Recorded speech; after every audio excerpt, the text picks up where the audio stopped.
ਪਿਆਰੇ ਵਿਦਿਆਰਥੀਓ, ਤੁਸੀਂ ਗਲੇ ਵਿੱਚ ਪਾਈ ਜਾਣ ਵਾਲੀ ਚੈਨੀ ਅਤੇ ਹੱਥ ਵਿੱਚ ਪਾਇਆ ਜਾਣ ਵਾਲਾ ਬ੍ਰੈਸਲੇਟ ਦੇਖ ਰਹੇ ਹੋ। ਕੀ ਤੁਸੀਂ ਦੱਸ ਸਕਦੇ ਹੋ ਇਹ ਕਿਹੜੇ ਪਦਾਰਥ ਦੇ ਬਣੇ ਹੋਏ ਹਨ?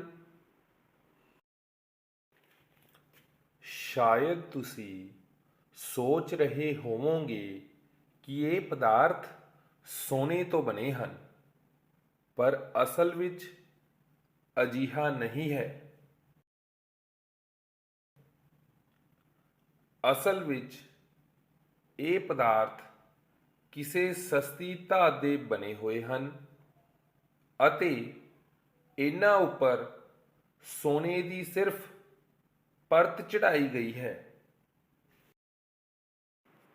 ਅਜਿਹਾ ਬਿਜਲਈ ਮੁਲੰਮਾਕਰਨ ਰਾਹੀਂ ਕੀਤਾ ਜਾਂਦਾ ਹੈ। ਇਹ ਬਿਜਲਈ ਮੁਲੰਮਾਕਰਨ ਕੀ ਹੈ? ਆਓ ਇੱਕ ਕਿਰਿਆ ਨਾਲ ਸਮਝੀਏ। प्यारे विद्यार्थियों, सत श्री अकाल। मैं अरुण कुमार, साइंस मास्टर, सरकारी सीनियर सेकेंडरी स्कूल मत्ती, जिला मानसा, तुहाडा सारिਆਂ ਦਾ बहुत स्वागत करता हाँ। अज मेरे नाल नवनीत बंसल जी, सरकारी मिडल स्कूल जीतगढ़ बीरों के खुर्द, जिला मानसा मौजूद हैं। प्यारे विद्यार्थियों, अज आपां 8वीं क्लास के बहुत ही महत्वपूर्ण पाठ बिजली धारा के रसायनिक प्रभाव पाठ विचों एक बहुत महत्वपूर्ण टॉपिक बिजली मुलम्माकरण बारे तुहाडे नाल विस्तारपूर्वक गलबात करांगे।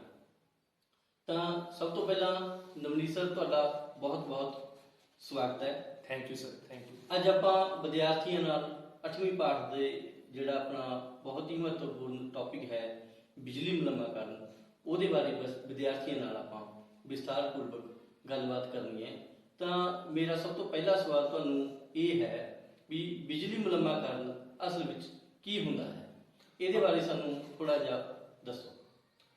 ਸਰ, ਕਿਸੇ ਵੀ ਆਪਾਂ ਧਾਤ ਦੇ ਉੱਪਰ ਕਿਸੇ ਹੋਰ ਧਾਤ ਦੀ ਪਰਤ ਚੜਾ ਦਈਏ, ਇਸ ਪ੍ਰੋਸੈਸ ਨੂੰ ਆਪਾਂ ਕਹਿੰਦੇ ਆ ਬਿਜਲੀ ਮੁਲੰਮਾਕਰਨ। ਬਿਜਲੀ ਮੁਲੰਮਾਕਰਨ ਇੰਗਲਿਸ਼ ਦੇ ਵਿੱਚ ਇਹਨੂੰ ਇਲੈਕਟ੍ਰੋਪਲੇਟਿੰਗ ਕਹਿੰਦੇ ਆ।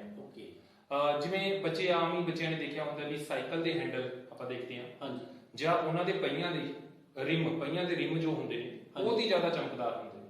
ਬਿਲਕੁਲ। ਐਕਚੁਅਲੀ ਉਹਦੇ ਉੱਤੇ ਜਿਹੜੀ ਹੈ ਨਾ ਉਹ ਲੋਹੇ ਦੇ ਬਣੇ ਹੁੰਦੇ ਨੇ, ਉਹਦੇ ਉੱਪਰ ਨਾ ਕ੍ਰੋਮੀਅਮ ਮੈਟਲ ਦੀ ਜਿਹੜੀ ਹੈ ਪਰਤ ਚੜਾ ਦਿੱਤੀ ਜਾਂਦੀ ਹੈ। ਬਿਲਕੁਲ। ਹੁਣ ਦੇਖੋ, ਵੈਸੇ ਤਾਂ ਕ੍ਰੋਮੀਅਮ ਮੈਟਲ ਬਹੁਤ ਜ਼ਿਆਦਾ ਕੋਸਟਲੀ ਹੈ। ਜੇ ਅਸੀਂ ਕਹੀਏ ਵੀ ਹੈਂਡਲ, ਸਾਈਕਲ ਦੇ ਹੈਂਡਲ ਪੂਰੇ ਦੇ ਪੂਰੇ ਅਸੀਂ ਕ੍ਰੋਮੀਅਮ ਦੇ ਬਣਾਈਏ ਤਾਂ ਬਹੁਤ ਜ਼ਿਆਦਾ ਮਹਿੰਗਾ ਹੋ ਜਾਊਗਾ, ਉਹ ਪੋਸੀਬਲ ਨਹੀਂ। ਠੀਕ ਹੈ। ਤਾਂ ਅਸੀਂ ਹੁਣ ਲੋਹੇ ਦੇ ਬਣਾਏ, ਇੱਕ ਸਸਤੀ ਧਾਤ ਦੇ, ਉਹਦੇ ਉੱਪਰ ਕ੍ਰੋਮੀਅਮ ਦਾ ਲੇਪ ਕਰਤਾ। ਦੇਖਣ ਚੋਂ ਬੜੇ ਐਂ ਲੱਗ ਰਿਹਾ ਵੀ ਕ੍ਰੋਮੀਅਮ ਦੇ ਬਣੇ ਤੇ ਬੜੇ ਸੋਹਣੇ ਲੱਗ ਰਹੇ। ਤਾਂ ਇਹ ਮਤਲਬ ਕਿ ਇਸ ਪ੍ਰੋਸੈਸ ਨੂੰ, ਜਿਸ ਨਾਲ ਮਤਲਬ ਕਿ ਉਹ ਪਰਤ ਜਿਹੜੀ ਹੈ ਕ੍ਰੋਮੀਅਮ ਦੀ ਲੋਹੇ ਦੇ ਚੜਾਈ ਹੈ ਜਾਂ ਕਿਸੇ ਹੋਰ ਧਾਤ ਦੀ ਕਿਸੇ ਧਾਤ ਤੇ ਚੜਾਈ ਹੈ, ਇਹਨੂੰ ਬੋਲਦੇ ਹਾਂ ਅਸੀਂ ਬਿਜਲੀ ਮੁਲੰਮਾਕਰਨ। ਠੀਕ ਹੈ। ਹਾਂਜੀ। ਜਿਵੇਂ ਤੁਸੀਂ ਦੱਸਿਆ ਵੀ ਉਹ ਬੜੇ ਸੋਹਣੇ ਲੱਗਦੇ ਆ, ਕਿ ਬਿਜਲੀ ਮੁਲੰਮਾਕਰਨ ਦਾ ਉਪਯੋਗ ਕੱਲਾ ਸੋਹਣੀਆਂ ਚੀਜ਼ਾਂ ਬਣਾਉਣ ਲਈ ਕੀਤਾ ਜਾਂਦਾ ਹੈ ਜਾਂ ਇਹਦਾ ਕੋਈ ਹੋਰ ਵੀ ਸਾਡੇ ਕੋਲੇ ਉਪਯੋਗ ਹੈ? ਜਿਵੇਂ ਤੁਸੀਂ ਸਾਈਕਲ ਦੇ ਹੈਂਡਲ ਦੀ ਗੱਲ ਕੀਤੀ ਹੈ। ਹਾਂਜੀ। ਦੇਖੋ, ਹੁਣ ਜਿਵੇਂ ਸਾਈਕਲ ਦੇ ਹੈਂਡਲ ਦੀ ਆਪਾਂ ਗੱਲ ਕਰੀਏ ਵੀ ਉਹ ਜਿਹੜੀ ਕ੍ਰੋਮੀਅਮ ਦੀ ਆਪਾਂ ਨੇ ਮਤਲਬ ਕਿ ਤੁਸੀਂ ਪਰਤ ਚੜਾਤੀ, ਉਹ ਕੱਲਾ ਦੇਖਣ 'ਚ ਹੀ ਆਪਾਂ ਨਾ ਕਰੀਏ, ਇਹ ਨਾਲ ਉਹ ਜਿਹੜਾ ਹੈ ਵੀ ਮਤਲਬ ਕਿ ਇਹਨੂੰ ਜਿਹੜੀ ਹੈ ਝਰੀਟਾਂ ਵਗੈਰਾ ਵੀ ਨਹੀਂ ਪੈਂਦੀਆਂ ਇਹਦੇ ਉੱਪਰ, ਜੰਗਾਲ ਨਹੀਂ ਲੱਗਦੀ ਇੱਕ ਤਰ੍ਹਾਂ ਦੀ, ਕਿਉਂਕਿ ਲੋਹਾ ਨੀਚੇ ਹੈ ਤਾਂ ਕ੍ਰੋਮੀਅਮ ਨੇ ਉਹਨੂੰ ਉੱਪਰ ਰੱਖਿਆ ਤੇ ਉਹ ਜਲਦੀ ਉਹਦੇ ਕੋਈ ਝਰੀਟਾਂ ਵਗੈਰਾ ਪੈਂਦੀਆਂ ਨਹੀਂ, ਤਾਂ ਜਲਦੀ ਉਹ ਖਰਾਬ ਨਹੀਂ ਹੁੰਦਾ, ਕਾਫੀ ਲੰਬੇ ਸਮੇਂ ਲਈ ਜਿਹੜਾ ਹੈ ਉਹ ਰਹਿੰਦਾ ਹੈ। ਸੇਮ ਉਹਦੀ ਦਿੱਖ ਬਰਕਰਾਰ ਰਹਿੰਦੀ ਹੈ ਤੇ ਇਹ ਬੜਾ ਵੱਡਾ ਬੈਨੀਫਿਟ ਆ, ਬਹੁਤ ਵੱਡਾ ਬੈਨੀਫਿਟ। ਹਾਂਜੀ। ਬਿਜਲੀ ਮੁਲੰਮਾਕਰਨ ਦੀ ਵਰਤੋਂ ਜਿਵੇਂ ਤੁਸੀਂ ਦੱਸਿਆ ਵੀ ਸਾਈਕਲ ਦੇ ਹੈਂਡਲਾਂ ਦੇ ਵਿੱਚ, ਰਿਮਾਂ ਦੇ ਵਿੱਚ, ਮੈਨੂੰ ਇਹ ਲੱਗਦਾ ਵੀ ਕਿਤੇ ਨਾ ਕਿਤੇ ਜਿਹੜੇ ਵਿਦਿਆਰਥੀ ਸਾਡੇ ਚਮਕਦਾਰ ਘੜੀਆਂ, ਚਮਕਦਾਰ ਕੜੇ, ਇਸ ਤਰ੍ਹਾਂ ਦੀਆਂ ਜਿਹੜੀਆਂ ਚੀਜ਼ਾਂ ਦਾ ਉਪਯੋਗ ਕਰਦੇ ਆ, ਅਸੀਂ ਵੀ ਕਰਦੇ ਆ। ਕੋਈ ਅੰਗੂਠੀ ਬਣਾਈ ਹੈ, ਕਿਸੇ ਨੇ ਚੇਨੀ ਬਣਾਈ ਹੈ, ਮੈਨੂੰ ਇਹ ਲੱਗ ਰਿਹਾ ਵੀ ਇਹਦੇ ਵਿੱਚ ਵੀ ਅਸੀਂ ਬਿਜਲੀ ਨੂੰ ਲੰਬਾ ਕਰਨ ਦੀ ਵਰਤੋਂ ਬਿਲਕੁਲ ਕਰਦੇ ਸਰ, ਹਾਂ। ਬਿਲਕੁਲ ਜਿਵੇਂ ਆਪਾਂ ਆਰਟੀਫੀਸ਼ੀਅਲ ਜਵੈਲਰੀ ਸਾਰੇ ਹੀ ਜਾਣਦੇ ਆ, ਜਾਂ ਵਾਚਿਸ ਵਗੈਰਾ ਹੋ ਗਈਆਂ, ਉਹਦੇ ਵਿੱਚ ਐ ਲੱਗਦਾ ਜਿਵੇਂ ਕਈ ਵਾਰ ਲੱਗਦਾ ਵੀ ਸੋਨੇ ਦੀ ਵਾਚ ਪਾਈ ਹੈ। ਐਕਚੁਅਲੀ ਦੇਖੋ ਸੋਨੇ ਦੀ ਵਾਚ ਵੀ ਹੋ ਸਕਦੀ ਹੈ, ਕੋਈ ਗੱਲ ਨਹੀਂ ਹੈ, ਬਟ ਆਮ ਤੌਰ ਤੇ ਜ਼ਿਆਦਾਤਰ ਕੀ ਹੁੰਦਾ ਕਿਸੇ ਹੋਰ ਮੈਟਲ ਦੀ ਬਣਾਉਂਦੇ ਆ ਤੇ ਉੱਪਰ ਇਲੈਕਟ੍ਰੋਪਲੇਟਿੰਗ ਕਰ ਦਿੰਦੇ ਆ, ਉਹ 골ਡ ਜਾਂ ਸਿਲਵਰ ਦੀ ਕਰ ਦਿੰਦੇ ਆ ਤੇ ਦੇਖਣ 'ਚ ਬੜਾ ਸੋਹਣਾ ਲੱਗਦਾ ਤੇ ਇਹ ਲੱਗਦਾ ਵੀ ਇਹਨਾਂ ਨੇ ਸੋਨੇ ਦੇ ਗਹਿਣੇ ਪਾਏ ਆ ਜਾਂ ਹੋਰ। ਤਾਂ ਮਤਲਬ ਕਿ ਧੋਖਾ ਵੀ ਹੋ ਸਕਦਾ ਹੈ। ਧੋਖਾ ਵੀ ਹੋ ਸਕਦਾ, ਇਹਦਾ ਮਤਲਬ ਸਾਡੇ ਵਿਦਿਆਰਥੀਆਂ ਨੂੰ, ਚਲੋ ਸਾਨੂੰ ਸਭ ਨੂੰ ਹਾਂਜੀ ਸੁਚੇਤ ਰਹਿਣ ਦੀ ਵੀ ਲੋੜ ਹੈ। ਬਿਲਕੁਲ। ਨਵਨੀਤ ਸਰ, ਤੁਸੀਂ ਬਹੁਤ ਵਿਸਥਾਰਪੂਰਵਕ ਸਾਨੂੰ ਬਿਜਲੀ ਮੁਲੰਮਾ ਬਾਰੇ ਵਿਦਿਆਰਥੀਆਂ ਨਾਲ ਗੱਲਬਾਤ ਕੀਤੀ ਕਿ ਅਜਿਹਾ ਨਹੀਂ ਹੋ ਸਕਦਾ ਕਿ ਅਸੀਂ ਵਿਦਿਆਰਥੀਆਂ ਨੂੰ ਪ੍ਰਯੋਗਸ਼ਾਲਾ ਦੇ ਵਿੱਚ ਇਹ ਬਿਜਲੀ ਮੁਲੰਮਾ ਕਰਨ ਦੀ ਜਿਹੜੀ ਕਿਰਿਆ ਹੈ ਉਹ ਕਰਵਾਈ ਜਾ ਸਕੇ। ਬਿਲਕੁਲ ਸਰ, ਅਸੀਂ ਇੱਕ ਕਿਰਿਆ ਦੇ ਨਾਲ ਜਿਹੜਾ ਹੈ ਹਨਾ, ਜਿਵੇਂ ਆਪਾਂ ਵੀ ਇੱਥੇ ਕਰ ਰਹੇ ਹਾਂ ਅੱਜ ਇਹ ਕਿਰਿਆ ਜੀ, ਆਪਾਂ ਇੱਕ ਸਪੂਨ ਦੇ ਉੱਪਰ ਜਿਹੜੀ ਹੈ ਕਾਪਰ ਮੈਟਲ ਆਪਾਂ ਚੜਾ ਕੇ ਬੱਚਿਆਂ ਨੂੰ ਦਿਖਾਵਾਂਗੇ। ਠੀਕ ਹੈ, ਬੜੀ ਵਧੀਆ ਕਿਰਿਆ ਹੈ ਤੇ ਬੱਚਿਆਂ ਨੂੰ ਪੂਰਾ ਕਨਸੈਪਟ ਜਿਹੜਾ ਹੈ ਬਿਜਲੀ ਮੁਲੰਮਾ ਕਰਨ ਦਾ ਕ੍ਰਿਸਟਲ ਕਲੀਅਰ ਹੋ ਜਾਂਦਾ ਇਸ ਕਿਰਿਆ ਦੇ ਇਸ ਪ੍ਰਯੋਗਸ਼ਾਲਾ ਵਿੱਚ। ਬਿਲਕੁਲ ਬਿਲਕੁਲ। ਇਹਦੇ ਲਈ ਸਾਨੂੰ ਕੀ ਸਮਾਨ ਦੀ ਜ਼ਰੂਰਤ ਪੈਂਦੀ ਹੈ ਸਰ? ਹਾਂਜੀ ਸਰ, ਇਸ ਲਈ ਸਾਨੂੰ ਕੁਝ copper sulphate, okay, sulphuric acid ਜੀ, ਹਲਕਾ ਸਲਫਿਊਰਿਕ ਐਸਿਡ, ਹਲਕਾ ਹਾਂਜੀ ਐਸਿਡ, ਠੀਕ ਇੱਕ ਬੀਕਰ, ਕੁਝ ਪਾਣੀ, ਸਪੈਚੂਲਾ, ਡ੍ਰੋਪਰ, ਕੋਪਰ ਦੀ ਪਲੇਟ ਜੀ, ਚਮਚ, ਚਲੋ ਅਸੀਂ ਕੁਝ ਵੀ ਲੈ ਸਕਦੇ ਹਾਂ, ਵੀ ਚਮਚ ਆ ਜੀ, ਉਹਨੂੰ ਅਸੀਂ ਤਾਰਾਂ ਨਾਲ ਜੋੜਨਾ ਜੀ, ਬੈਟਰੀ ਇਲੂਮੀਨੇਟਰ ਦੇਣਾ ਜੀ। ਹਾਂਜੀ, ਬੈਟਰੀ ਇਲੂਮੀਨੇਟਰ ਜੇਕਰ ਸਾਡੇ ਕੋਲੇ ਨਾ ਹੋਵੇ ਫਿਰ ਤੁਸੀਂ ਇੱਕ 9 ਵੋਲਟ ਦੀ ਬੈਟਰੀ ਆਉਂਦੀ ਹੈ, 20 ਰੁਪਏ ਦੀ ਮੇਰੇ ਖਿਆਲ 'ਚ ਬੈਟਰੀ ਆ ਜਾਂਦੀ ਹੈ, ਉਹਦੀ ਵੀ ਅਸੀਂ ਵਰਤੋਂ ਕਰ ਸਕਦੇ ਹਾਂ, ਉਹਦੇ ਨਾਲ ਵੀ ਹੋ ਸਕਦਾ। ਬਿਲਕੁਲ ਜੀ ਠੀਕ ਸਰ। ਤਾਂ ਸਰ ਪਲੀਜ਼ ਮੇਰੀ ਬੇਨਤੀ ਹੈ, ਤੁਹਾਨੂੰ ਰਿਕੁਐਸਟ ਹੈ ਵੀ ਇਸ ਕਿਰਿਆ ਨੂੰ ਤੁਸੀਂ ਸਾਡੇ ਵਿਦਿਆਰਥੀਆਂ ਨੂੰ ਕਰਕੇ ਵਿਖਾਓ ਜੀ ਸਰ, ਤੇ ਇਹਦੇ ਬਾਰੇ ਆਪਾਂ ਨਾਲ ਹੋਰ ਜਾਣਕਾਰੀ ਜਿਹੜੀ ਹੈਗੀ ਆ ਗੱਲਾਂ ਬਾਤਾਂ ਤੁਹਾਡੇ ਨਾਲ ਸਾਂਝੀਆਂ ਕਰਦੇ ਰਹਾਂਗੇ। ਹਾਂਜੀ ਸਰ, ਤੁਸੀਂ ਕਾਪਰ ਸਲਫੇਟ ਕੁਝ ਮੈਨੂੰ ਹਾਂਜੀ ਇਸ ਸਟicker ਦੇ ਵਿੱਚ ਜ਼ਰੂਰ ਪਾਓ। ਹਾਂਜੀ,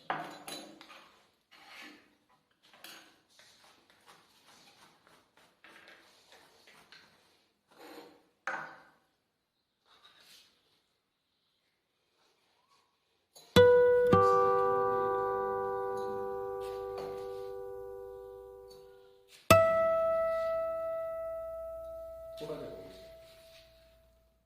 जी सर, बस ये कल काफ़ी रहेगा sir, thank you. Okay sir, thank you.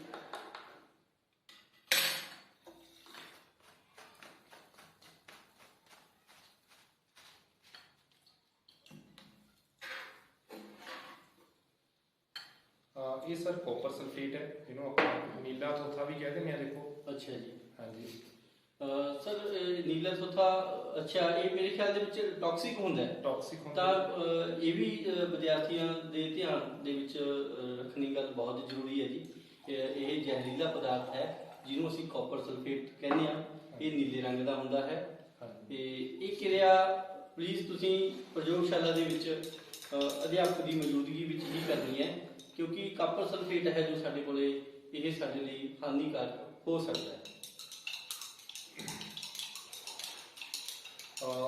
ਇਸ ਤੋਂ ਬਾਅਦ ਸਰ ਆਪਾਂ ਚੰਗੀ ਤਰ੍ਹਾਂ ਪਹਿਲਾਂ ਇਹ ਕਾਪਰ ਸਲਫੇਟ ਦਾ ਜਲੀ ਘੋਲ ਬੇਟਾ ਜੀ ਆਪਾਂ ਨੇ ਬਣਾਇਆ ਹੈ, ਤੇ ਇਸ ਤੋਂ ਬਾਅਦ ਇਸ ਦੇ ਵਿੱਚ ਆਪਾਂ ਨੇ 4 ਤੋਂ 5 ਡ੍ਰੌਪਸ ਆਪਾਂ ਨੇ ਸਲਫਿਊਰਿਕ ਐਸਿਡ, ਹਲਕੇ ਸਲਫਿਊਰਿਕ ਐਸਿਡ ਦੇ ਜ਼ਰੂਰ ਪਾਣੇ ਨੇ, ਜਿਸ ਨਾਲ ਇਸ ਦੀ ਜਿਹੜੀ ਹੈ ਮਤਲਬ ਕਿ ਚਾਲਕਤਾ ਵੱਧ ਜਾਂਦੀ ਹੈ, ਜਿਹਦੇ ਨਾਲ ਜਿਹੜਾ ਹੈ ਆਪਣੇ ਕੋਲ ਥੋੜੀ ਜਿਹੀ ਕਿਰਿਆ ਫਾਸਟ ਹੋ ਜਾਂਦੀ ਹੈ। ਤਾਂ ਆਪਾਂ 4 ਤੋਂ 5 ਡ੍ਰੌਪ ਜਿਹੜੇ ਹੈ ਉਹ ਹਲਕੇ ਗੰਧਕ ਦੇ, ਹਲਕੇ ਸਲਫਿਊਰਿਕ ਐਸਿਡ ਦੇ। ਹਾਂਜੀ ਬਿਲਕੁਲ ਗੰਧਕ ਦਾ ਤੇਜ਼ਾਬ ਜੀ। ਤਾਂ ਇਸ ਤੋਂ ਬਾਅਦ ਆਪਾਂ ਇਸ ਦੇ ਵਿੱਚ ਜੋ ਇਹ 2 ਪਲੇਟ ਸੀ ਸਰ, ਕਿ ਯਾਦ ਰੱਖਦੇ ਆ ਵੀ ਜਿਹੜੀ ਕਾਪਰ ਦੀ ਪਲੇਟ ਹੈ ਆਪਾਂ ਜੋ ਪਰਤ ਚੜਾਣੀ ਹੈ, ਇਹਨੂੰ ਆਪਾਂ ਨੇ ਲਗਾਇਆ ਹੈ ਪੋਜ਼ਿਟਿਵ ਟਰਮੀਨਲ ਦੇ ਨਾਲ, ਬਿਲਕੁਲ ਰੈੱਡ ਕਲਰ ਦੀ, ਠੀਕ ਹੈ ਜੀ। ਇਹਨੂੰ ਆਪਾਂ ਪੋਜ਼ਿਟਿਵ ਟਰਮੀਨਲ ਨਾਲ ਲਗਾਇਆ ਹੈ, ਇਸ ਨੂੰ ਆਪਾਂ ਐਨੋਡ ਬੋਲਦੇ ਹਾਂ ਸਰ, ਠੀਕ ਹੈ। ਜਿਸ ਨੂੰ ਅਸੀਂ ਪੋਜ਼ਿਟਿਵ ਟਰਮੀਨਲ ਨਾਲ ਲਗਾਇਆ ਹੈ ਉਸ ਨੂੰ ਅਸੀਂ ਐਨੋਡ ਬੋਲਦੇ ਹਾਂ। ਤੇ ਜੋ ਅਸੀਂ ਇਹ ਸਪੂਨ ਹੈ, ਹਾਂਜੀ ਦੱਸ ਕਰਦੇ ਸਰ, ਥੈਂਕ ਯੂ। ਤੇ ਜੋ ਅਸੀਂ ਇਹ ਸਪੂਨ ਹੈ ਜਿਸ ਨੂੰ ਅਸੀਂ ਨੈਗੇਟਿਵ ਟਰਮੀਨਲ ਨਾਲ, ਇਹ ਜੋ ਹੈ ਇਹ ਸਾਡੇ ਕੋਲ ਕੈਥੋਡ ਹੈ। ਤਾਂ ਜਿਸ ਅਸੀਂ ਪਦਾਰਥ ਤੇ ਪਰਤ ਚੜਾਉਣੀ ਹੈ, ਇਹ ਯਾਦ ਰੱਖਣਾ ਹੈ ਵੀ ਉਸ ਨੂੰ ਅਸੀਂ ਕੈਥੋਡ ਰੱਖਣਾ ਹੈ, ਮੀਨਸ ਉਸ ਨੂੰ ਅਸੀਂ ਨੈਗੇਟਿਵ ਟਰਮੀਨਲ ਨਾਲ ਜੋੜਨਾ ਹੈ। ਹੁਣ ਮੈਂ ਬੈਟਰੀ ਇਲੂਮੀਨੇਟਰ ਨੂੰ ਔਨ ਕਰ ਦਿੰਦਾ ਹਾਂ। ਸਰ ਇਸ ਕਿਰਿਆ ਨੂੰ ਹੋਣ ਲਈ ਕਿੰਨਾ ਸਮਾਂ ਲੱਗਦਾ ਹੈ? ਇਸ ਕਿਰਿਆ ਨੂੰ ਹੋਣ ਲਈ ਲਗਭਗ ਮੇਰੇ ਖਿਆਲ ਚ 10 ਤੋਂ 15 ਮਿੰਟ ਲੱਗ ਸਕਦੇ ਹਨ। ਹਾਂਜੀ ਸਰ। ਇਹ ਸਰ ਇਹ ਜੋ ਕਿਰਿਆ ਆਪਾਂ ਅੱਜ ਕਰ ਰਹੇ ਹਾਂ ਇਸ ਦਾ ਕੀ ਸਿਧਾਂਤ ਹੈ? ਸਰ ਬੇਸਿਕਲੀ ਜਿਹੜੀ ਆਪਾਂ ਕਹੀਏ ਇਲੈਕਟ੍ਰੋਪਲੇਟਿੰਗ ਹੈ, ਬਿਜਲੀ ਮੁਲੰਮਾ ਕਰਨਾ ਹੈ, ਇਹ ਇਲੈਕਟ੍ਰੋਲਾਈਸਿਸ ਤੇ ਹੀ ਆਧਾਰਿਤ ਹੈ। ਓਕੇ। ਇਲੈਕਟ੍ਰੋਲਾਈਸਿਸ ਦੇ ਵਿੱਚ ਅਸੀਂ ਕੀ ਕਰਦੇ ਹਾਂ, ਕੋਈ ਇਲੈਕਟ੍ਰੋਲਾਈਟ ਜਿਵੇਂ ਅਸੀਂ ਇੱਥੇ ਕਾਪਰ ਸਲਫੇਟ ਤਾਂ ਉਹ ਜਾਂ ਤਾਂ ਉਹ ਐਕਵਸ ਫਾਰਮ 'ਚ ਹੋਵੇ, ਉਹਦਾ ਪਾਣੀ ਜਲੀ ਘੋਲ ਹੋਵੇ, ਜਾਂ ਉਹ ਮੋਲਟਨ ਫਾਰਮ 'ਚ ਹੋਵੇ, ਪਿਘਲੀ ਹੋਈ ਅਵਸਥਾ 'ਚ। ਉਹਦੇ ਵਿੱਚ ਬਿਜਲੀ ਲਗਾਉਣੀ ਹੈ, ਜਿਹਦੇ ਕਾਰਨ ਉਹ ਜਿਹੜਾ ਇਲੈਕਟ੍ਰੋਲਾਈਟ ਹੈ ਉਹਦੀ ਡੀਕੰਪੋਜੀਸ਼ਨ ਹੁੰਦੀ ਹੈ, ਉਹ ਆਇਨਾਂ ਦੇ ਵਿੱਚ ਟੁੱਟਦਾ ਹੈ। ਇਸ ਪ੍ਰੋਸੈਸ ਨੂੰ ਅਸੀਂ ਇਲੈਕਟ੍ਰੋਲਾਈਸਿਸ ਕਹਿੰਦੇ ਆ। ਤਾਂ ਜਿਹੜੀ ਬਿਜਲੀ ਮੁਲੰਮਾ ਕਰਨਾ ਹੈ ਉਹ ਇਲੈਕਟ੍ਰੋਲਾਈਸਿਸ ਤੇ ਬੇਸਡ ਹੈ। ਓਕੇ। ਹਾਂਜੀ। ਆਪਾਂ ਨੇ ਜਿਸ ਧਾਤ ਦੀ ਪਰਤ ਚਮਚ ਉੱਪਰ ਚੜਾ ਰਹੇ ਹਾਂ, ਕਹਿੰਦਾ ਮਤਲਬ ਕਾਪਰ ਦੀ ਪਰਤ ਆਪਾਂ ਚਮਚ ਉੱਪਰ ਚੜਾ ਰਹੇ ਹਾਂ। ਜੀ ਸਰ, ਬਿਲਕੁਲ। ਤਾਂ ਕਾਪਰ ਨੂੰ ਅਸੀਂ ਪੋਜ਼ਿਟਿਵ ਟਰਮੀਨਲ ਜੋੜਿਆ ਹੈ, ਕਾਪਰ ਨੂੰ ਪੋਜ਼ਿਟਿਵ ਨਾਲ ਜੋੜਿਆ ਹੈ। ਜਿਸ ਧਾਤ ਉੱਪਰ ਅਸੀਂ ਪਰਤ ਚੜਾਉਣੀ ਹੈ ਉਸ ਨੂੰ ਅਸੀਂ ਨੈਗੇਟਿਵ ਟਰਮੀਨਲ। ਕੀ ਸਰ ਹਮੇਸ਼ਾ ਹੀ ਇਸ ਤਰ੍ਹਾਂ ਹੁੰਦਾ ਹੈ? ਬਿਲਕੁਲ ਸਰ, ਬਿਲਕੁਲ। ਓਕੇ। ਜਿਸ ਤੇ ਪਰ ਚੜਾਣੀ ਹੈ ਉਹਨੂੰ ਅਸੀਂ ਕੈਥੋਡ ਟਰਮੀਨਲ ਨਾਲ ਅਸੀਂ ਜੋੜਨਾ ਹੈ। ਤੁਸੀਂ ਕੈਥੋਡ ਦੀ ਗੱਲ ਕੀਤੀ ਹੈ ਜੀ।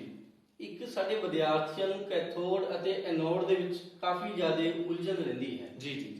ਕੀ ਤੁਸੀਂ ਇਹਦੇ ਬਾਰੇ ਥੋੜਾ ਜਿਹਾ ਸਾਨੂੰ ਦੱਸ ਸਕਦੇ ਹੋ? ਹਾਂਜੀ, ਦੇਖੋ ਵੈਸੇ ਤਾਂ ਮੈਂ ਦੱਸ ਹੀ ਦਿੱਤਾ ਵੀ ਜੋ ਕਾਪਰ ਦੀ ਪਲੇਟ ਹੈ ਉਹਨੂੰ ਅਸੀਂ ਪੋਜ਼ਿਟਿਵ ਟਰਮੀਨਲ ਨਾਲ ਲਗਾਇਆ, ਇਹ ਐਨੋਡ ਹੈ। ਇਹ ਜੋ ਚਮਚ ਹੈ ਉਹ ਅਸੀਂ ਨੈਗੇਟਿਵ ਟਰਮੀਨਲ ਨਾਲ ਲਗਾਇਆ, ਉਹ ਕੈਥੋਡ ਹੈ। ਪਰ ਬੱਚਿਆਂ ਨੂੰ ਦੇਖੋ ਇਹ ਗੱਲ ਵੈਸੇ ਮਤਲਬ ਕਿ ਲਰਨ ਇੱਕ ਤਰ੍ਹਾਂ ਦਾ ਆਪਾਂ ਵੀ ਲਰਨ ਕਰਨ ਵਾਲੀ ਗੱਲ ਆਪਾਂ ਦੱਸ ਦਿੰਦੇ ਹਾਂ ਵੀ ਇਹ ਐਕਚੁਅਲ ਕਨਸੈਪਟ ਕੀ ਹੈ। ਐਕਚੁਅਲ ਕਨਸੈਪਟ ਇਹ ਹੈ ਵੀ ਉਹ ਇਲੈਕਟ੍ਰੋਡ ਜਿਸ ਵੱਲ ਜਿਹੜੇ ਕਟਵਾਇਨ ਜਾਂਦੇ ਆ, ਕਟਵਾਇਨ ਭਾਵ ਧਨ ਚਾਰਜ। ਦੇਖੋ ਇਹਦੇ ਵਿੱਚ ਕਾਪਰ ਸਲਫੇਟ ਦੇ ਵਿੱਚ ਦੋ ਤਰ੍ਹਾਂ ਦੇ ਆਇਨ ਹੈ। ਇੱਕ ਕਾਪਰ 2 ਪੋਜ਼ਿਟਿਵ, ਬਿਲਕੁਲ, ਉਹ ਧਨਾਤਮਕ ਆਇਨ ਹੋਵੇ। ਇੱਕ sulphate 2 negative, SO4 2 negative. Okay. ਉਹ ਸਾਡੇ ਕੋਲ ऋणात्मक ਆਇਨ ਜਿਹਨੂੰ ਤੁਸੀਂ ਐਨੋਆਇਨ ਕਹਿੰਦੇ ਹੋ। ਬਿਲਕੁਲ, ਐਨੋਆਇਨ। ਬਿਲਕੁਲ। ਤਾਂ ਆਪਣੇ ਕੋਲ ਹੁਣ ਜਿਹੜਾ ਕਾਪਰ, ਆਪਣੇ ਕੋਲ ਕਾਪਰ ਦੀ ਪਲੇਟ ਸੀ, ਇਹ ਮੈਂ ਤੁਹਾਨੂੰ ਕਿਹਾ ਸੀ ਪੋਜ਼ਿਟਿਵ ਨਾਲ ਜੁੜੀ ਐਨੋਡ ਹੈ, ਤੇ ਇਧਰ ਅਨੋਆਇਨ ਜਾਣਗੇ। ਇਧਰ ਕੀ ਜਾਣਗੇ? ਅਨੋਆਇਨ। ਜਿਹੜੇ ਕਾਪਰ 2 ਪੋਜ਼ਿਟਿਵ ਵਾਲੇ ਆਇਨ ਹੈ ਉਹ ਕਿੱਧਰ ਜਾਣਗੇ? ਚਮਚ ਵੱਲ। ਕਾਪਰ 2 ਪੋਜ਼ਿਟਿਵ ਆਪਾਂ ਮੈਂ ਕਿਹਾ ਤੁਹਾਨੂੰ ਕਟਵਾਇਨ ਕਿੱਧਰ ਜਾ ਰਹੇ ਹੈ? ਚਮਚ ਵੱਲ ਜਾ ਰਹੇ ਹੈ, ਜਿਹੜਾ ਕਿ ਕਿਹਦੇ ਨਾਲ ਹੈ? ਨੈਗੇਟਿਵ ਨਾਲ। ਹੁਣ ਨੈਗੇਟਿਵ ਵੱਲ ਕਿਉਂ ਜਾ ਰਹੇ ਹੈ?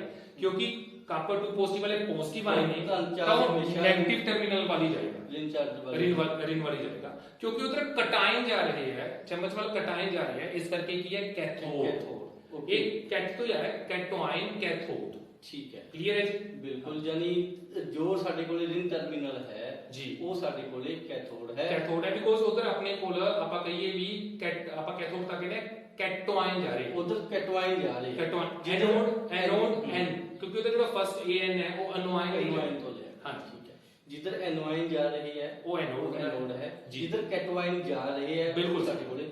ਇਹ ਤਾਂ ਸਰ ਤੁਸੀਂ ਬਹੁਤ ਵਧੀਆ ਬੱਚਿਆਂ ਨੂੰ ਕਨਫਿਊਜ਼ਨ ਹੈ। ਕਨਫਿਊਜ਼ਨ ਮੇਰੇ ਖਿਆਲ ਦੇ ਵਿੱਚ ਬਹੁਤ ਸਾਰੇ ਵਿਦਿਆਰਥੀਆਂ ਨੂੰ ਇਸ ਤਰ੍ਹਾਂ ਦੀ ਸਮੱਸਿਆ ਹੁੰਦੀ ਹੈ। ਬਿਲਕੁਲ ਅੱਜ ਤੁਸੀਂ ਇਹ ਕ੍ਰਿਸਟਲ ਜਿਹੜੀ ਕਲੀਅਰ ਹੈ ਗੱਲ ਬਿਲਕੁਲ ਕਰਤੀ। ਦੋਨੀ ਸਰ ਆਪਣਾ ਦੇਖੀਏ ਆਪਾਂ ਕਿਰਿਆ। ਹਾਂਜੀ ਸਰ, ਕਿਰਿਆ ਆਪਾਂ ਦੇਖ ਲੈਣੇ ਆ। ਮੈਂ ਸਭ ਤੋਂ ਪਹਿਲੇ ਬੈਟਰੀ ਲਿਮਿਨੇਟਰ ਅਸੀਂ ਆਫ ਕਰਨਾ ਹੈ ਹਨਾ? ਹਾਂਜੀ ਬਿਲਕੁਲ, ਠੀਕ ਹੈ ਜੀ। ਤਾਂ ਬੜਾ ਹਾਂ ਕਿਆ ਬਹੁਤ ਹੀ ਅੱਛੀ ਕਿਰਿਆ ਹੋਈ ਹੈ ਬੇਟਾ। ਤੁਸੀਂ ਦੇਖ ਸਕਦੇ ਹੋ ਇਸ ਸਪੂਨ ਦੇ ਉੱਪਰ ਜੋ ਹੈ, ਚਮਚ ਦੇ ਉੱਪਰ ਜੋ ਹੈ, ਕਾਪਰ ਦੀ ਪਰਤ ਜਿਹੜੀ ਹੈ ਉਹ ਚੜ ਚੁੱਕੀ ਹੈ, ਬਰਾਊਨ ਕਲਰ ਦੀ ਦਿਖਾਈ ਦੇ ਰਹੀ ਹੋਵੇਗੀ ਮੇਰੇ ਖਿਆਲ ਚ ਤੁਹਾਨੂੰ ਮੋਬਾਈਲ ਦੇ ਵਿੱਚ। ਹੁਣ ਅਸੀਂ ਸਮਝ ਚੁੱਕੇ ਹਾਂ ਕਿ ਕਿਸ ਤਰ੍ਹਾਂ ਤੁਸੀਂ ਰਿਮਸ ਦੀ ਗੱਲ ਕੀਤੀ ਸੀ, ਚੇਨੀਆਂ ਦੀ ਗੱਲ ਕੀਤੀ, ਉਹਨਾਂ ਉੱਪਰ ਕਿਸ ਤਰ੍ਹਾਂ ਜਿਹੜੀ ਹੈਗੀ ਹੈ ਪਰਤ ਚੜਾਈ ਜਾਂਦੀ ਹੈ। ਬਿਲਕੁਲ, ਬਹੁਤ ਅੱਛਾ ਤੁਸੀਂ ਪ੍ਰਯੋਗ ਜਿਹੜਾ ਹੈਗਾ ਸਾਨੂੰ ਕਰਕੇ ਦਿਖਾਇਆ ਹੈਗਾ ਜੀ। ਇਸ ਲਈ ਤੁਹਾਡਾ ਬਹੁਤ ਬਹੁਤ ਅਸੀਂ ਤਹਿ ਦਿਲੋਂ ਤੁਹਾਡਾ ਧੰਨਵਾਦ ਕਰਦੇ ਹਾਂ ਵੀ ਤੁਸੀਂ ਇਹ ਜਿਹੜਾ ਸਾਨੂੰ ਅੱਜ ਕ੍ਰਿਸਟਲ ਕਲੀਅਰ ਹੈਗੀ ਹੈ ਜਿਹੜੀ ਗੱਲ ਪ੍ਰਯੋਗਸ਼ਾਲਾ ਦੇ ਵਿੱਚ ਕਰਕੇ ਦਿਖਾਈ ਹੈ। ਆਪਾਂ ਚਮਚ ਦੀ ਥਾਂ ਤੇ ਦੇਖੋ ਬੱਚਿਆਂ ਨੂੰ ਇਹ ਵੀ ਕਹਿ ਸਕਦੇ ਹਾਂ ਵੀ ਜ਼ਰੂਰੀ ਨਹੀਂ ਚਮਚ ਹੈ। ਜਿਸ ਵੀ ਜਿਵੇਂ ਹੁਣ ਇਲੈਕਟ੍ਰੋਪਲੇਟਿਕ ਵਾਲੀ ਜੋ ਇੰਡਸਟਰੀਜ਼ ਨੇ ਉਹਦੇ ਵਿੱਚ ਜੋ ਵੀ ਆਪਾਂ ਵਾਚ ਦੀ ਗੱਲ ਕਰ ਰਹੇ ਸੀ ਹਨਾ, ਜਿਸ ਤਰ੍ਹਾਂ ਦੇ ਆਪਾਂ ਨੇ ਮਤਲਬ ਕਿ ਸਬਸਟੈਂਸ ਦੇ ਉੱਪਰ ਕੋਈ ਪਲੇਟਿੰਗ ਕਰਨੀ ਹੈ ਤਾਂ ਉਸ ਤਰੀਕੇ ਨਾਲ ਵੀ ਇੱਥੇ ਬੱਚੇ ਨੇ ਜੇ ਕੋਈ ਚਮਚ ਦੀ ਚਾਬੀ ਲੈ ਕੇ ਕਰਨਾ ਹੈ ਤਾਂ ਉਸ ਤਰ੍ਹਾਂ ਵੀ ਹੋ ਸਕਦਾ ਹੈ। ਪਰ ਇਹ ਜਿਹੜੀ ਕਿਰਿਆ ਹੈ ਅਧਿਆਪਕ ਦੀ ਪ੍ਰੈਜ਼ੈਂਸ ਦੇ ਵਿੱਚ ਹੀ ਕਰਨੀ ਚਾਹੀਦੀ ਹੈ। ਹਾਂਜੀ, ਹੋਰ ਇਹਦੇ ਬਾਰੇ ਕੀ ਸਾਵਧਾਨੀਆਂ ਜਿਹੜੀਆਂ ਹੈਗੀਆਂ ਸਾਨੂੰ ਵਰਤਣੀਆਂ ਚਾਹੀਦੀਆਂ? ਸਾਵਧਾਨੀਆਂ ਦੇਖੋ ਸਰ, ਬੈਟਰੀ ਲਿਮਿਨੇਟਰ ਬਾਰੇ ਤੁਹਾਨੂੰ ਪਤਾ ਹੀ ਹੋਏਗਾ ਵੀ ਇਹਨੂੰ ਤਦ ਹੀ ਆਪਾਂ ਨੇ ਔਨ ਕਰਨਾ ਹੈ ਜਦੋਂ ਆਪਾਂ ਕਿਰਿਆ ਚੱਲ ਰਹੀ ਹੈ। ਤੇ ਕਿਰਿਆ ਤੋਂ ਬਾਅਦ ਤੁਰੰਤ ਇਹਨੂੰ ਆਪਾਂ ਨੇ ਆਫ ਕਰਨਾ ਤਾਂ ਕਿ ਇਹ ਖਰਾਬ ਵੀ ਨਾ ਹੋਵੇ। ਬਾਹਲਾ ਜ਼ਿਆਦਾ ਸਮਾਂ ਚੱਲਣ ਨਾਲ ਵੀ ਇਹ ਖਰਾਬ ਹੋ ਸਕਦਾ ਹੈ। ਤਾਂ ਇੱਕ ਤਾਂ ਇਹ ਅਸੀਂ ਧਿਆਨ ਰੱਖਣਾ ਹੈ। ਇੱਕ ਜੋ ਕਾਪਰ ਸਲੇਟ ਬਾਰੇ ਤੁਸੀਂ ਪਹਿਲਾਂ, ਮੈਂ ਚਾਹੁੰਦਾ ਬੱਚਿਆਂ ਨੂੰ ਦੁਬਾਰਾ ਵੀ ਦੱਸੋ, ਤੁਸੀਂ ਕਾਪਰ ਸਲਫੇਟ ਬਾਰੇ ਵੀ ਦੱਸੋ। ਇਹ ਕਾਪਰ ਸਲਫੇਟ ਜਿਹੜਾ ਹੈਗਾ ਜ਼ਹਿਰੀਲਾ ਪਦਾਰਥ ਹੈ। ਬਿਲਕੁਲ ਜੀ। ਤਾਂ ਜੇ ਅਸੀਂ ਮਤਲਬ ਕਿ ਇਹ ਪ੍ਰਯੋਗ ਵਗੈਰਾ ਕੀਤਾ ਹੈ ਤਾਂ ਉਸ ਤੋਂ ਬਾਅਦ ਚੰਗੀ ਤਰ੍ਹਾਂ ਜਿਹੜੇ ਹੈ ਹੱਥ ਵਗੈਰਾ ਸਾਨੂੰ ਧੋ ਲੈਣੇ ਚਾਹੀਦੇ। ਜਿਵੇਂ ਅਸੀਂ ਸਲਫਿਊਰਿਕ ਐਸਿਡ ਹਾਲਾਂਕਿ ਡਿਲੂਟਡ ਹੈ, ਬਟ ਫਿਰ ਵੀ ਇਹ ਜਿਹੜੀ ਉਹੀ ਗੱਲ ਹੈ ਵੀ ਮਤਲਬ ਕਿ ਅਧਿਆਪਕ ਦੀ ਪ੍ਰੈਜ਼ੈਂਸ ਦੇ ਵਿੱਚ ਹੀ ਜਿਹੜੀ ਹੈ ਕਿਰਿਆ ਇਹ ਕੀਤੀ ਜਾਂਦੀ ਹੈ। ਬਿਲਕੁਲ। ਹਾਂਜੀ। ਮੈਂ ਸਰ ਇਹ ਤੁਹਾਡੇ ਨਾਲ ਦੁਬਾਰਾ ਜੇਕਰ ਮੈਂ ਤੁਹਾਨੂੰ ਕਹਾਂ ਵੀ ਸਾਡੇ ਵਿਦਿਆਰਥੀਆਂ ਨੂੰ ਬਹੁਤ ਸੀਮਿਤ ਸ਼ਬਦਾਂ ਦੇ ਵਿੱਚ ਤੁਸੀਂ ਇੱਕ ਵਾਰੀ ਫੇਰ ਤੋਂ ਇਸ ਕਿਰਿਆ ਦੇ ਵਿੱਚ ਅਸੀਂ ਕੀ ਕੀਤਾ, ਕਿਵੇਂ ਅਸੀਂ ਇਸ ਨੂੰ ਵਰਤਿਆ, ਕੀ ਸਾਨੂੰ ਸਮਾਨ ਦੀ ਜ਼ਰੂਰਤ ਪਈ ਜੀ, ਤੇ ਇਹਦੇ ਬਾਰੇ ਥੋੜਾ ਜਿਹਾ ਬਹੁਤ ਹੀ ਸੀਮਿਤ ਸ਼ਬਦਾਂ ਦੇ ਵਿੱਚ, ਆਪਣੇ ਕੋਲ ਸਮਾਂ ਬਹੁਤ ਘੱਟ ਹੈ, ਠੀਕ ਹੈ ਸਰ, ਬਹੁਤ ਹੀ ਸੀਮਿਤ ਸ਼ਬਦਾਂ ਦੇ ਵਿੱਚ ਸਾਡੇ ਵਿਦਿਆਰਥੀਆਂ ਦੇ ਨਾਲ ਤੁਸੀਂ ਗੱਲਬਾਤ ਰੱਖੋ। ਬਿਲਕੁਲ। ਪਹਿਲਾਂ ਤਾਂ ਸਰ ਜੋ ਬਿਜਲੀ ਮੁਲੰਮਾਕਰਨ ਹੈ ਕਿਸੇ ਧਾਤ ਉੱਤੇ ਕਿਸੇ ਹੋਰ ਧਾਤ ਦੀ ਪਰਤ ਚੜਾਉਣਾ, ਇਹ ਬੱਚਿਆਂ ਨੂੰ ਕਲੀਅਰ ਹੋ ਜਾਣਾ ਚਾਹੀਦਾ। ਹਾਂਜੀ ਬਿਲਕੁਲ। ਮੁਲੰਮਾਕਰਨ ਕੀ ਹੈ? ਤਾਂ ਹੁਣ ਇਸ ਪ੍ਰਯੋਗ ਦੇ ਵਿੱਚ ਆਪਾਂ ਨੇ ਇੱਕ ਚਮਚ ਦੇ ਉੱਪਰ ਇੱਕ ਚਮਚ ਲਿਆ, ਇੱਕ ਕਾਪਰ ਦੀ ਪਲੇਟ ਲਈ, ਇੱਕ ਆਪਾਂ ਨੇ ਜਿਹੜਾ ਇਸ ਬੀਕਰ ਦੇ ਵਿੱਚ ਜੋ ਘੋਲ ਲਿਆ ਹੈ ਉਹ ਕਾਪਰ ਸਲਫੇਟ ਦਾ ਜਲੀ ਘੋਲ ਹੈ, ਜੋ ਅਸੀਂ ਕਾਪਰ ਸਲਫੇਟ ਦੇ ਰਵਿਆਂ ਨੂੰ ਪਾਣੀ ਵਿੱਚ ਮਿਲਾ ਕੇ ਜਿਹੜਾ ਬਣਾਇਆ ਹੈ। ਹੁਣ ਅਸੀਂ ਜਿਹੜੀ ਕਾਪਰ ਦੀ ਪਲੇਟ ਹੈ ਇਹਨੂੰ ਅਸੀਂ ਵਾਇਰ ਦੇ ਨਾਲ ਜਿਹੜਾ ਹੈ ਬੈਟਰੀ ਇਲੂਮੀਨੇਟਰ ਦੇ ਪੋਜ਼ਿਟਿਵ ਟਰਮੀਨਲ ਨਾਲ ਲਗਾਉਣਾ ਹੈ। ਓਕੇ। ਜੋ ਆਪਾਂ ਪੋਜ਼ਿਟਿਵ ਟਰਮੀਨਲ ਨਾਲ ਲਗਾ ਰਹੇ ਹਾਂ ਕਿਉਂਕਿ ਇੱਧਰ ਅਨੁਆਇਨ ਜਾਣਗੇ, ਇਸ ਕਰਕੇ ਇਸ ਇਲੈਕਟ੍ਰੋਡ ਨੂੰ ਅਸੀਂ ਐਨੋਡ, ਇਹਨੂੰ ਆਪਾਂ ਨੇ ਜਿਹੜਾ ਹੈ ਬੈਟਰੀ ਦੇ ਕਿਹੜੇ ਟਰਮੀਨਲ ਆਪਾਂ ਲਗਾਇਆ, ਨੈਗੇਟਿਵ ਟਰਮੀਨਲ, ਤੇ ਇੱਧਰ ਕਿਹੜੇ ਆਇਨ ਜਾਣਗੇ ਸਰ, ਕਟਵਾਇਨ ਪੋਜ਼ਿਟਿਵ ਆਇਨ, ਤੇ ਇਹਨੂੰ ਅਸੀਂ ਕੀ ਬੋਲਾਂਗੇ, ਕੈਥੋਡ ਬੋਲਾਂਗੇ। ਐਨੋਡ ਕੈਥੋਡ ਵੀ ਬੱਚਿਆਂ ਨੂੰ ਚੰਗੀ ਤਰ੍ਹਾਂ ਕਲੀਅਰ ਹੋ ਗਿਆ। ਤੇ ਉਸ ਤੋਂ ਬਾਅਦ ਆਪਾਂ ਨੇ ਦੇਖਿਆ ਹੀ ਹੈ ਵੀ ਸੁਪਰ ਬੜੀ ਅੱਛੀ ਜਿਹੜੀ ਹੈ ਆਪਣੇ ਕੋਲ ਮਤਲਬ ਕੀ ਹੈ ਜਿਹੜੀ ਪਲੇਟਿੰਗ ਹੋ ਗਈ ਹੈ, ਕਾਪਰ ਦੀ ਲੇਅਰ ਇਸ ਉੱਪਰ ਡਿਪੋਜ਼ਿਟ ਹੋ ਗਈ। ਬਿਜਲੀ ਮੁਲੰਮਾਕਰਨ ਬਾਰੇ ਕਾਫੀ ਸਾਡੇ ਨਾਲ ਗੱਲਬਾਤ ਕੀਤੀ, ਇਸ ਨੂੰ ਕਿੱਥੇ ਕਿੱਥੇ ਅਸੀਂ, ਜਿਵੇਂ ਤੁਸੀਂ ਵਰਤਦੇ, ਜਿਵੇਂ ਤੁਸੀਂ ਗੱਲ ਕੀਤੀ ਹੈਂਡਲਾਂ ਦੀ, ਆਪਾਂ ਗੱਲ ਕਰ ਚੁੱਕੇ ਹਾਂ ਸਾਈਕਲਾਂ ਦੇ ਰਿਮਾਂ ਦੀ, ਟਰੱਕਾਂ ਦੇ ਰਿਮਾਂ ਦੀ, ਜਿਹੜੇ ਬੜੇ ਸੁੰਦਰ ਦਿਖਾਈ ਦਿੰਦੇ ਆ ਤੇ ਮਜ਼ਬੂਤ ਵੀ ਹੁੰਦੇ ਆ। ਇਸ ਤੋਂ ਇਲਾਵਾ ਤੁਸੀਂ ਜਵੈਲਰੀ ਦੀ ਗੱਲ ਕੀਤੀ, ਆਪਾਂ ਘੜੀਆਂ ਦੀ ਗੱਲ ਕੀਤੀ ਜੀ। ਇਹਨਾਂ ਤੋਂ ਬਿਨਾਂ ਅਸੀਂ ਰੋਜ਼ਾਨਾ ਜ਼ਿੰਦਗੀ ਦੇ ਵਿੱਚ ਇਸ ਕਿਰਿਆ ਦੀ ਵਰਤੋਂ ਹੋਰ ਅਸੀਂ ਕਿੱਥੇ ਕਿੱਥੇ ਕਰਦੇ ਹਾਂ? ਹਾਂਜੀ ਹਾਂ, ਜਿਵੇਂ ਅਸੀਂ ਚੇਨਸ ਦੀ ਵੀ ਗੱਲ ਪਹਿਲਾਂ ਕਰ ਚੁੱਕੇ ਹਾਂ, ਵੈਸੇ ਚੇਨਸ ਵਗੈਰਾ ਜੋ ਗਲੇ ਦੇ ਵਿੱਚ ਆਰਟੀਫੀਸ਼ੀਅਲ, ਹਾਂਜੀ, ਉਹ ਜਵੈਲਰੀ ਦੇ ਵਿੱਚ ਆ ਗਿਆ ਸੀ। ਹੋਰ ਸਰ ਦੇਖੋ ਟੂਟੀਆਂ, ਜੋ ਘਰਾਂ ਦੇ ਵਿੱਚ ਆਪਣੇ ਟੂਟੀਆਂ ਆਪਾਂ ਲਗਾਉਂਦੇ ਹਾਂ, ਜੋ ਉਹਦੇ ਵਿੱਚ ਵੀ ਇਲੈਕਟ੍ਰੋਪਲੇਟਿੰਗ ਕੀਤੀ ਜਾਂਦੀ ਹੈ, ਜੋ ਟੈਪਸ ਨੇਗੀਆਂ, ਤਾਂ ਕਿ ਜੋ ਹੈ ਵੀ ਉਹ ਜਲਦੀ ਖਰਾਬ ਨਾ ਹੋਣ ਜੀ। ਉਹੀ ਗੱਲ ਵੀ ਉਹ ਮਤਲਬ ਕਿ ਜਲਦੀ ਉਹਨਾਂ ਦਾ ਕਰੋਜ਼ਨ ਨਾ ਹੋਵੇ ਇੱਕ ਤਰ੍ਹਾਂ ਦਾ, ਤਾਂ ਉਹਨਾਂ ਤੇ ਪਲੇਟਿੰਗ ਕੀਤੀ ਜਾਂਦੀ ਹੈ। ਬਿਲਕੁਲ। ਇਸ ਤੋਂ ਇਲਾਵਾ ਜੇ ਆਪਾਂ ਗੱਲ ਕਰੀਏ ਜੀ, ਜਿਵੇਂ ਨਾ ਆਪਣੇ ਕੋਲ ਟੀਨ ਦੇ ਬਰਤਨ ਹੁੰਦੇ ਨੇ, ਟਿਨ ਦੇ ਬਰਤਨ ਸਾਡੇ ਕੋਲ ਹੁੰਦੇ ਨੇ, ਉਹਦੇ ਵਿੱਚ ਨਾ ਭੋਜਨ ਪਦਾਰਥ ਸਾਡੇ ਕੋਲ ਆਉਂਦੇ ਨੇ, ਕਈ ਫੂਡ ਪ੍ਰੋਡਕਟਸ ਆਉਂਦੇ ਨੇ ਟਿਨ ਦੇ ਬਰਤਨਾਂ ਦੇ ਵਿੱਚ, ਤਾਂ ਉਹ ਬੇਸਿਕਲੀ ਟਿਨ ਨਹੀਂ ਹੁੰਦੀ, ਉਹਦੇ ਵਿੱਚ ਕੀ ਹੁੰਦਾ, ਲੋਹੇ ਦੇ ਹੁੰਦੇ ਨੇ ਉਹਦੇ ਉੱਤੇ ਟਿਨ ਦੀ ਪਲੇਟਿੰਗ ਕੀਤੀ ਜਾਂਦੀ ਹੈ। ਹੁਣ ਉਹ ਟਿਨ ਦੀ ਪਲੇਟਿੰਗ ਕਰਨ ਨਾਲ ਕੀ ਹੁੰਦਾ, ਦੇਖੋ ਭੋਜਨ ਪਦਾਰਥ ਜਦੋਂ ਆਇਰਨ ਦੇ ਕੰਟੈਕਟ 'ਚ ਆਉਂਦੇ, ਜੇ ਲੋਹੇ ਦੇ ਕੰਟੈਕਟ 'ਚ, ਲੋਹਾ ਕੀ ਹੈ, ਲੋਹੇ ਦੀ ਜਲਦੀ ਆਕਸੀਡੇਸ਼ਨ ਹੋ ਜਾਂਦੀ ਹੈ, ਤਾਂ ਉਹਨੇ ਖਰਾਬ ਹੋ ਜਾਣਾ ਸੀਗਾ। ਤਾਂ ਟਿਨ ਦੀ ਉਹਦੇ ਉੱਤੇ ਪਲੇਟਿੰਗ ਕੀਤੀ ਹੋਈ ਹੈ ਤਾਂ ਉਹ ਜਲਦੀ ਖਰਾਬ ਨਹੀਂ ਹੁੰਦਾ, ਤੇ ਉਹਦੇ ਵਿੱਚ ਜਿਹੜੇ ਫੂਡ ਪ੍ਰੋਡਕਟ ਹੈ ਉਹ ਸੇਫ ਰਹਿੰਦੇ ਆ। ਤਾਂ ਜੇ ਆਪਾਂ ਹੋਰ ਗੱਲ ਕਰੀਏ ਤਾਂ ਆਪਾਂ ਇਹ ਕਹਿ ਸਕਦੇ ਹਾਂ ਜੀ, ਜਿਵੇਂ ਪੁੱਲ, ਬਹੁਤ ਸਾਰੇ ਪੁੱਲ ਜਿਹੜੇ ਆਪਾਂ ਬਣਾਉਂਦੇ ਹਾਂ, ਲੋਹੇ ਦੇ ਬੜੇ ਪੁੱਲ ਬਣਾਉਂਦੇ ਹਾਂ, ਬਟ ਉਹਦੇ ਉੱਤੇ ਜਿਹੜੀ ਆਪਾਂ ਜ਼ਿੰਕ ਦੀ ਪਲੇਟਿੰਗ ਕਰ ਦਿੰਦੇ ਹਾਂ, ਬਿਲਕੁਲ, ਤਾਂ ਕਿ ਲੋਹਾ ਜਲਦੀ ਕਰੋੜ ਨਾ ਹੋਵੇ, ਖਰਾਬ ਨਾ ਹੋਵੇ, ਉੱਪਰ ਜ਼ਿੰਕ ਦੀ ਪਰਤ ਚੜਾ ਦਿੰਦੇ ਹਾਂ। ਜਿਹੜਾ ਲੋਹਾ ਹੈ, ਲੋਹਾ ਜਦੋਂ 에ਅਰ ਦੇ ਕੰਟੈਕਟ 'ਚ ਆਉਂਦਾ ਹੈ, ਨਮੀ ਦੇ ਕੰਟੈਕਟ 'ਚ ਆਉਂਦਾ ਹੈ, ਤਾਂ ਲੋਹੇ ਨੂੰ ਜੰਗਾਲ ਲੱਗ ਜਾਂਦਾ, ਆਪਾਂ ਨੂੰ ਪਤਾ ਹੈ ਨਾ, ਆਇਰਨ ਆਕਸਾਈਡ ਬਣ ਜਾਂਦਾ। ਹਾਂ, ਆਇਰਨ ਆਕਸਾਈਡ ਬਣ ਜਾਂਦਾ ਸਾਡੇ ਕੋਲ। ਤਾਂ ਉੱਥੇ ਜਦੋਂ ਉਹਦੇ ਉੱਪਰ ਅਸੀਂ ਜ਼ਿੰਕ ਦੀ ਇਲੈਕਟ੍ਰੋਪਲੇਟਿੰਗ ਕਰਤੀ, ਤਾਂ ਉਹ ਆਇਰਨ ਕੰਟੈਕਟ 'ਚ ਹੀ ਨਹੀਂ ਆਏਗਾ 에ਅਰ ਦੇ, ਤੇ ਉਹ ਸਾਡੇ ਕੋਲ ਬਚ ਜਾਏਗਾ। ਮਤਲਬ ਕਿ ਇਸ ਦਾ ਮਤਲਬ ਇਹ ਹੋਇਆ ਵੀ ਜਿੱਥੇ ਇਹ ਮਤਲਬ ਅਸੀਂ ਗਹਿਣੇ ਮਤਲਬ ਸੁੰਦਰਤਾ ਵਧਾਉਣ ਦੇ ਲਈ ਇਸ ਦੀ ਵਰਤੋਂ ਕੀਤੀ ਜਾਂਦੀ ਹੈ, ਉੱਥੇ ਅਸੀਂ ਮਤਲਬ ਇਸ ਨੂੰ ਸੇਫਟੀ ਪਰਪਸ ਲਈ ਵੀ ਅਸੀਂ ਵਰਤਦੇ ਹਾਂ। ਬਿਲਕੁਲ। ਵੀ ਸਾਡੇ ਕੋਲੇ ਜਿਹੜਾ ਲੋਹਾ ਹੈ ਉਸ ਨੂੰ ਜੰਗਾਲ ਨਾ ਲੱਗੇ, ਜਾਂ ਸਸਤੀ ਮੈਟਲ ਨੂੰ ਅਸੀਂ ਹੋਰ ਵਧੀਆ ਤਰੀਕੇ ਨਾਲ, ਇਸ ਤਰ੍ਹਾਂ ਉਸ ਤੋਂ ਆਊਟਪੁੱਟ, ਜਿਸ ਤਰ੍ਹਾਂ ਦੀ ਵੀ ਅਸੀਂ ਆਊਟਪੁੱਟ ਚਾਹੁੰਦੇ ਹਾਂ, ਬਹੁਤ ਹੀ ਉਸ ਤਰੀਕੇ ਨਾਲ, ਹਾਂ ਬਿਲਕੁਲ ਉਸ ਤਰੀਕੇ ਨਾਲ ਇਹਦੀ ਅਸੀਂ ਵਰਤੋਂ ਕਰਦੇ ਹਾਂ। ਨਵਨੀਤ ਸਰ, ਤੁਸੀਂ ਅੱਜ ਸਾਡੇ ਦਰਮਿਆਨ ਆਏ, ਤੁਹਾਡਾ ਬਹੁਤ ਬਹੁਤ ਧੰਨਵਾਦ। ਤੁਸੀਂ ਪਿਆਰੇ ਵਿਦਿਆਰਥੀਓ, ਆਓ ਹੁਣ ਦੇਖੀਏ ਬਿਜਲੀ ਮੁਲੰਮਾਕਰਨ ਦੇ ਕੀ ਲਾਭ ਹਨ। ਬਿਜਲੀ ਮੁਲੰਮਾਕਰਨ ਨਾਲ ਵਸਤੂ ਦਾ ਬਾਹਰੀ ਰੂਪ ਰੰਗ ਬਦਲ ਜਾਂਦਾ ਹੈ, ਵਸਤੂ ਵਿੱਚ ਚਮਕ ਆ ਜਾਂਦੀ ਹੈ, ਵਸਤੂ ਜੰਗ ਲੱਗਣ ਤੋਂ ਬਚ ਜਾਂਦੀ ਹੈ। ਪਿਆਰੇ ਵਿਦਿਆਰਥੀਓ, ਆਓ ਹੁਣ ਦੇਖੀਏ ਬਿਜਲਈ ਮੁਲੰਮਾਕਰਨ ਕਿਰਿਆ ਦੌਰਾਨ ਕਿਹੜੀਆਂ-ਕਿਹੜੀਆਂ ਸਮੱਸਿਆਵਾਂ ਆਉਂਦੀਆਂ ਹਨ। ਜਿਹੜੇ ਕਾਰਖਾਨਿਆਂ ਦੇ ਵਿੱਚ ਬਿਜਲਈ ਮੁਲੰਮਾਕਰਨ ਪ੍ਰਕਿਰਿਆ ਕੀਤੀ ਜਾਂਦੀ ਹੈ, ਉੱਥੇ ਵਰਤੇ ਜਾਂਦੇ ਘੋਲਾਂ ਦਾ ਨਿਪਟਾਰਾ ਕਰਨਾ ਵੀ ਇੱਕ ਮੁੱਖ ਸਮੱਸਿਆ ਹੈ। ਇਹ ਇੱਕ ਪ੍ਰਦੂਸ਼ਣਕਾਰੀ ਕੂੜਾ ਕਰਕਟ ਹੈ ਅਤੇ ਵਾਤਾਵਰਣ ਸੁਰੱਖਿਆ ਦੇ ਲਈ ਇਸ ਤਰ੍ਹਾਂ ਦੇ ਪ੍ਰਦੂਸ਼ਕਾਂ ਦੇ ਨਿਪਟਾਰੇ ਦੇ ਲਈ ਵਿਸ਼ੇਸ਼ ਅਗਵਾਈ ਲੀਹਾਂ ਦਿੱਤੀਆਂ ਗਈਆਂ ਹਨ।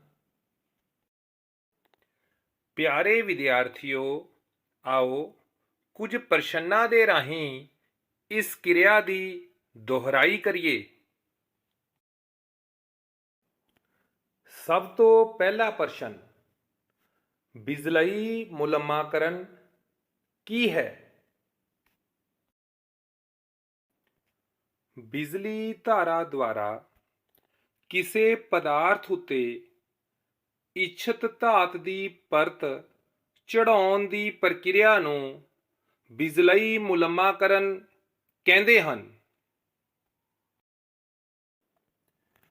ਬਿਜਲਈ ਮੁਲੰਮਾਕਰਨ ਸਮਝਾਉਣ ਲਈ ਜੋ ਕਿਰਿਆ ਕੀਤੀ ਗਈ ਹੈ, ਉਸ ਲਈ ਕਿਹੜੇ-ਕਿਹੜੇ ਸਮਾਨ ਦੀ ਜ਼ਰੂਰਤ ਹੈ?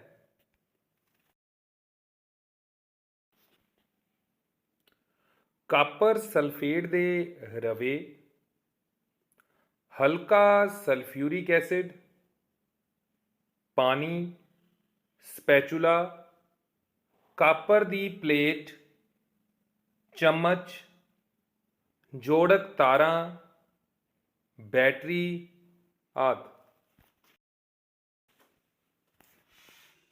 ਕਿਰਿਆ ਵਿੱਚ ਜਿਹੜੇ ਇਲੈਕਟ੍ਰੋਡ ਨੂੰ ਬੈਟਰੀ ਦੇ ਧਨ ਟਰਮੀਨਲ ਨਾਲ ਜੋੜਿਆ ਗਿਆ ਹੈ, ਉਸ ਨੂੰ ਕੀ ਕਹਿੰਦੇ ਹਨ?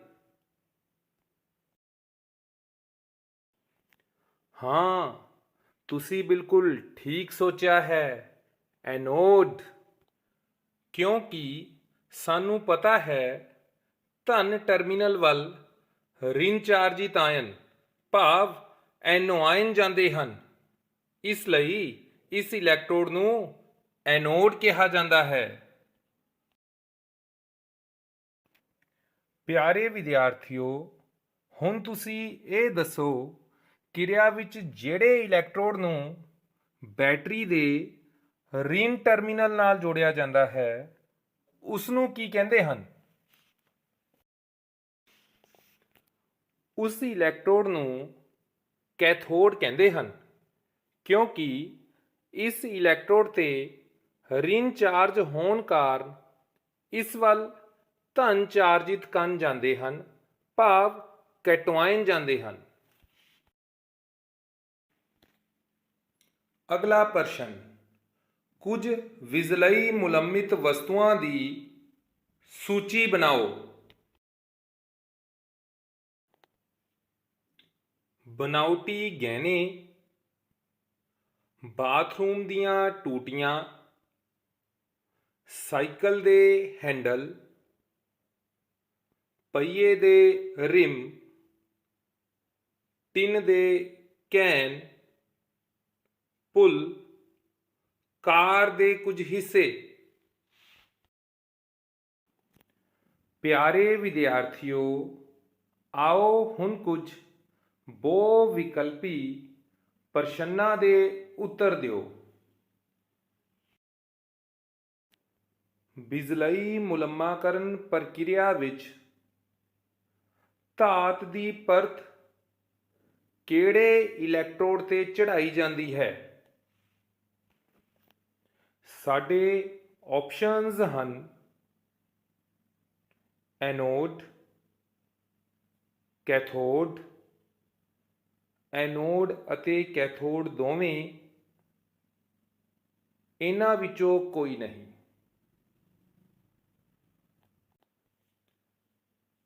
ਇਸ ਦਾ ਉੱਤਰ ਹੈ ਕੈਥੋਡ। ਬਿਜਲੀ ਮੁਲੰਮਾਕਰਨ ਪ੍ਰਕਿਰਿਆ ਵਿੱਚ ਧਾਤ ਦੀ ਪਰਤ ਕੈਥੋਡ ਤੇ ਚੜਾਈ ਜਾਂਦੀ ਹੈ। ਬਿਜਲਈ ਮੁਲੰਮਾਕਰਨ ਪ੍ਰਕਿਰਿਆ ਵਿੱਚ ਘੋਲ ਨੂੰ ਵਧੇਰੇ ਚਾਲਕ ਬਣਾਉਣ ਲਈ ਕਿਹੜੇ ਪਦਾਰਥ ਦੀਆਂ ਕੁਝ ਬੂੰਦਾਂ ਮਿਲਾਈਆਂ ਜਾਂਦੀਆਂ ਹਨ? ਸਾਡੇ ਆਪਸ਼ਨਸ ਹਨ ਜ਼ਿੰਕ ਸਲਫੇਟ, ਫੈਰਸ ਸਲਫੇਟ, ਹਲਕਾ ਸਲਫਿਊਰਿਕ ਐਸਿਡ। ਇਹਨਾਂ ਵਿੱਚੋਂ ਕੋਈ ਨਹੀਂ। ਇਸ ਦਾ ਉੱਤਰ ਹੈ ਹਲਕਾ ਸਲਫਿਊਰਿਕ ਐਸਿਡ। ਅਗਲਾ ਪ੍ਰਸ਼ਨ ਹੈ ਭੋਜਨ ਪਦਾਰਥਾਂ ਦੇ ਭੰਡਾਰਨ ਲਈ ਵਰਤੇ ਜਾਂਦੇ ਡੱਬਿਆਂ ਵਿੱਚ ਲੋਹੇ ਦੇ ਉੱਤੇ ਕਿਹੜੇ ਪਦਾਰਥ ਦੀ ਪਰਤ ਚੜਾਈ ਜਾਂਦੀ ਹੈ? ਸਾਡੇ ਆਪਸ਼ਨਸ ਹਨ ਸੋਡੀਅਮ, ਮਰਕਰੀ, ਲੀਥੀਅਮ, ਟਿਨ। ਸਾਡਾ ਉੱਤਰ ਹੈ ਟਿਨ। ਪਿਆਰੇ ਵਿਦਿਆਰਥੀਓ, ਸਾਨੂੰ ਪੂਰੀ ਉਮੀਦ ਹੈ ਤੁਹਾਨੂੰ ਇਹ ਟੌਪਿਕ ਬਿਜਲਈ ਮੁਲੰਮਾਕਰਨ ਬਹੁਤ ਹੀ ਚੰਗੀ ਤਰ੍ਹਾਂ ਸਮਝ ਆ ਗਿਆ ਹੋਵੇਗਾ। ਧੰਨਵਾਦ।